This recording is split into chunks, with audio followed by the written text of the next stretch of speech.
Pero estamos todavía en un ámbito en el que el mundo se mueve de manera institucional por fuera de las pantallas de una forma bastante, bastante tradicional, digamos, ¿no? O sea, no deja de moverse de una forma tradicional. En ello, entonces, para nosotros ser fundación era importante porque era ese marco posibilitador. Y eso, a su vez, también nos permitió ver que entrar en esos marcos reguladores es también entrar en ciertos tipos de estereotipos y ser parte, ¿no? Conformar movimientos de arquetipo, digamos, ¿no? A eso tratamos inmediatamente de deconstruirlo y nuestro modo de construirlo fue, ok, vamos a hacer una fundación para poder lograr tener todas estas posibilidades, asumir todas estas responsabilidades, pero lo vamos a hacer desde un lugar desplazado de lo común, de lo regular, y que va a ser que vamos a hacer una fundación completamente virtual. Se va viendo eso, ¿no? Cómo aparece y desaparece constantemente esta noción de sede física de la fundación por una noción de fundación netamente virtual, de fundación que trabaja con la virtualidad, de fundación que trabaja con el lenguaje digital, de fundación que trabaja con esa digitalidad como cultura, de fundación que trabaja con el espacio de habitabilidad web, el espacio de habitabilidad red social, el espacio de habitabilidad Instagram. Y todo esto buscando generar además una comunidad que fuera 100% virtual. Esto empezaba a estar en constante entonces movimiento aquí en este tiempo y empezamos a buscar ciertos asuntos que también nos guiaran sobre esto, ¿no? Que creo que es una de las partes fuertes que podemos tener como bloque en relación a esto, ¿no? De cómo guiar nuestra experiencia y a partir de lo que nosotros vivimos, una virtualización de un proyecto que nace en lo físico por fuera de la pantalla. Y venimos también de un hecho muy, muy concreto, ¿no? Que tiene que ver con la idea de lo post, de la trascendencia a largo plazo, ¿no? Entonces, hay algo que también cuando hacemos, los artistas, consciente o inconscientemente, la gran mayoría dice que no le da importancia a esto, pero inconscientemente lo tenemos muy presente, ¿no? Que es hacer cosas que duren por mucho tiempo con cierto tipo, ¿no? De calidades que podemos llamar incluso profesionalismo, ¿no? Con cierto tipo de profesionalismo, lo pongo entre comillas porque no lo decimos nosotros, estoy diciendo cómo en general se nombra, ¿no? Con cierto tipo de profesionalismo que soporte el paso del tiempo, ¿no? Entonces, hay algo que estamos haciendo siempre a posteriores, para la posteridad, digamos, ¿no? Inconscientemente, conscientemente, un híbrido de eso, una mezcla de eso, ¿no?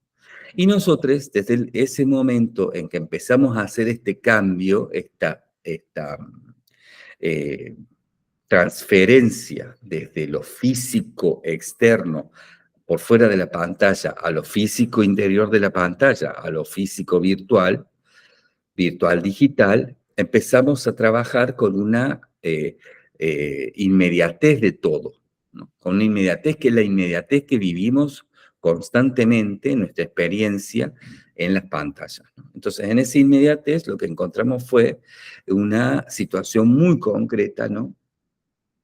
Que estábamos dejando constantemente a nuestro paso las ruinas de nuestros propios esplendores, ¿no? O sea que cada paso que damos es en obsolescencia programada el cierre de lo que estemos haciendo y la inmediata constitución de una ruina de lo que acabamos de hacer. Nosotros empezamos a trabajar bastante inconscientemente con esto que luego encontramos acerca de la obsolescencia programada que sucede en la web, que sucede en las redes sociales y que es que las cosas duran 5 minutos, 2 minutos, 40 segundos. Supongamos que como máximo 15 minutos para referirnos a aquellos de que todo, ¿no? Humanes y cosas, en el futuro iba a tener 15 minutos de visibilidad en relación a aquello de que decía Warhol, ¿no? En el futuro todos vamos a ser famosos por 15 minutos, ¿no? Las cosas hoy duran 15 minutos, no duran más por dentro de la pantalla y ahora también por fuera de la pantalla, porque también la pantalla ahora no es una réplica de lo que pasa por fuera, sino que esto se ha invertido. Lo que nos pasa por fuera de la pantalla es una réplica de lo que pasa por dentro de la pantalla. Entonces nuestras vidas por fuera de la pantalla, nuestras relaciones, ¿no? Nuestros aspectos relacionales, nuestro trabajo, nuestros asuntos de países, de naciones, de límites, de política, todo, absolutamente todo, está durando no más de 15 minutos, digamos, ¿no? O sea, tenemos una réplica de lo que pasa en ese tiempo de la pantalla, en ese tiempo de las redes, sobre este aspecto que está fuera de la pantalla. Entonces, bueno, hay algo, ¿no?, que aquí nos estaba pasando ya, y que nos estamos tal vez poniendo, ¿no?, de nuevo a tono, estamos refrescando, estamos rehumedeciendo de nuevo, ¿no? Como se dice, poniendo en remojo otra vez, que es el hecho de que somos datos, ¿no? Y de que cómo vamos a ir con ello y a por ello en este mundo transhumano que estamos viviendo desde Fundación La Bomba de Miel, con la intención de otro tipo de manera, de otro tipo de propuesta para lo que se entiende como transhumanidad, ¿no? Para otro tipo de transversalidad de eso transhumano.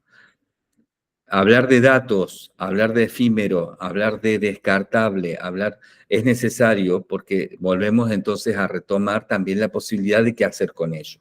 Si no hablamos de esto, si nunca lo tocamos al tema, si no nos acordamos que estuvieron todas estas personas y que nos pasó todo esto y que vivimos todas estas cosas, nos vamos comiendo, ¿no?, la base esencial de todo este asunto de Fundación La Bomba de Miel, que es el compartir esta humanidad, ¿no?, que podrá ser dato, podrá ser romanticismo, podrá ser seguramente una enorme divergencia de posibilidades, ¿no?, que es lo diverso de la humanidad hoy, ¿no?, ni más ni menos. Sí, totalmente. Y que creo que también tenía que ver con esto de cómo empezábamos a comprender que cualquier cosa de todas estas se transformaba en nuestro trabajo dentro de las pantallas en un dato y cómo íbamos a trabajar con esos datos, ¿no? Que no empezábamos a entender que había límites. Es como que siento que aquí en esta época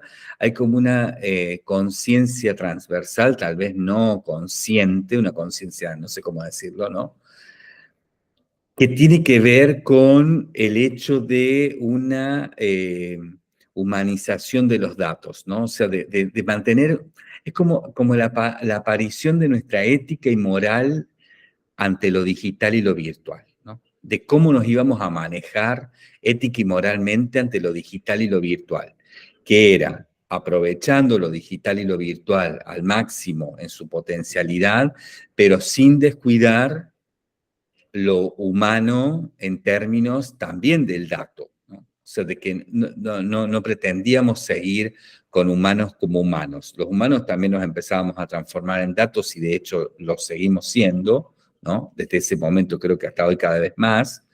Somos datos porque estamos en este universo puramente virtual digital, pero ¿cómo nos manejamos con esos datos, ¿no?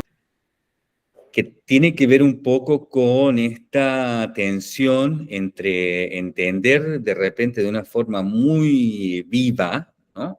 Lo empezamos a vivir, lo empezamos a experienciar de una manera muy viva, de que todo era posible, incluso usaría la palabra plausible, de ser dato, ¿no?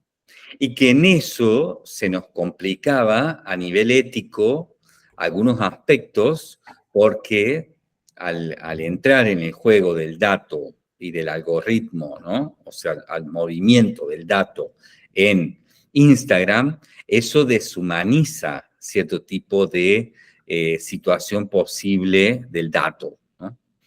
Y que el dato termina siendo un dato de prosumisión, y un dato de prosumisión frío, un dato de prosumisión de manera muy calculada, y que cuando eso se refería o refiere a seres humanos y a cierto tipo de actividades entre seres humanos, se nos empezaba a complicar un poco ética y moralmente la cosa, ¿no? Yo me acuerdo que en la discusión que teníamos de este cambio de lo académico, de lo académico a lo post-académico, por decirlo de una manera, o que estábamos en lo post para irnos a lo trans-académico, por decirlo, era que lo que nos costaba era entender que a partir del meme de contenido también se podía generar una cierta espiritualidad o profundidad de las cosas. Porque todavía estábamos con la noción de que lo extenso estaba vinculado a lo profundo. Y a lo profundo en el sentido que podía ahondarse en la persona humana. Entonces, el Instagram nos estaba tensionando en este lugar, que todavía no lográbamos encontrar la manera de generar profundidad con esta noción del dato. Tiempo después apareció estas posibilidades del Meet y estos hosts de Net, que creo que ahí encontramos el lugar profundo para poder trabajar con contenido dato, pero de manera humana profunda. Pero en ese momento se nos estaba haciendo muy complicado y creo que este era el gran...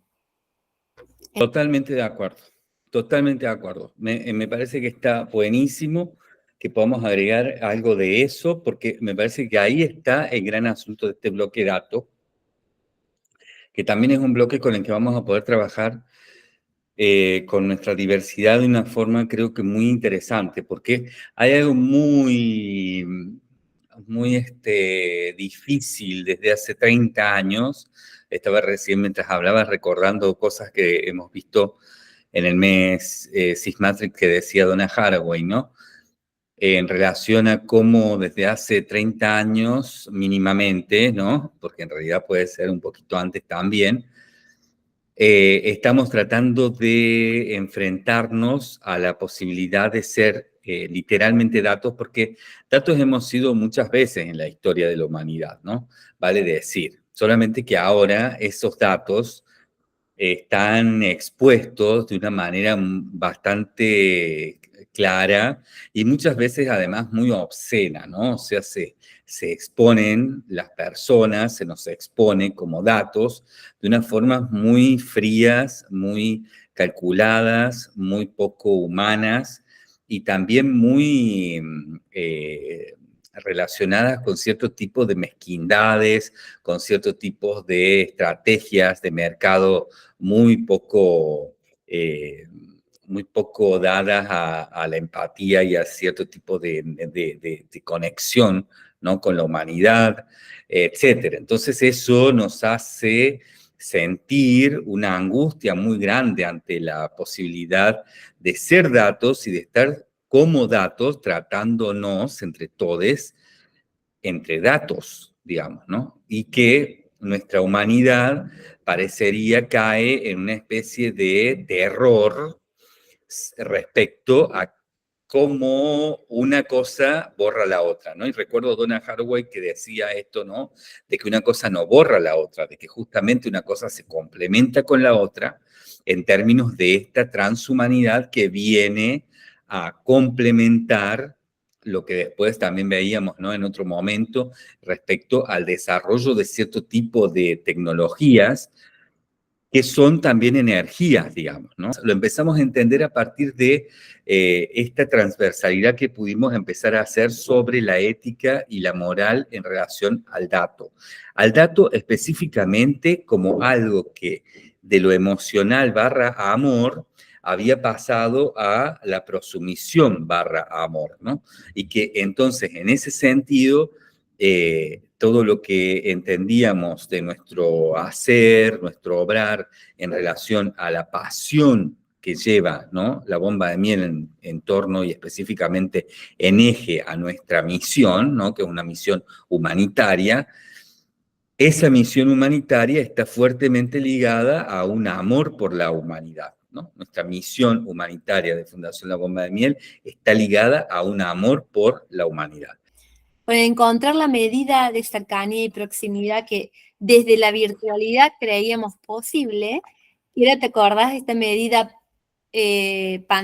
perfil píxel, me parece que era la medida del cuadro del escritorio pantalla, donde nosotros podíamos ver los rostros y los gestos. O sea, decimos, bueno, mientras nosotros podamos ver los rostros y los gestos, creemos que estamos en una cercanía y proximidad. Si eso no lo vemos, ya bueno, nos alejamos un poco de esa humanidad buscada.